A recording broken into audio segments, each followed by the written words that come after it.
O visuose tuose rojų kūrimuose trūksta labai vienas svarbaus dėmens. Nėra Dievo. Nustumė Dievą iš šono.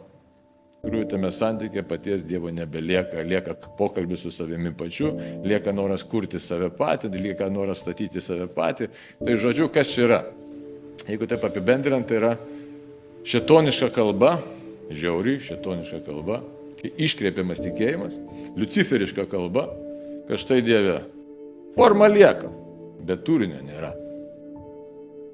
Tai jeigu mes pažiūrėtume ir į mūsų pasaulį, tikėjimo, netikėjimo pasaulį, labai dažnai pamatytume tą patį. Forma yra, turinio nėra. Ne? O turinys yra labai paprastas. Ne į žmonės žiūrėti, bet į Dievą. Visą laiką.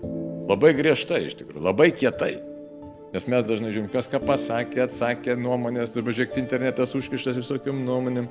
Bet nėra ten žvilgsnių Dievą, nėra.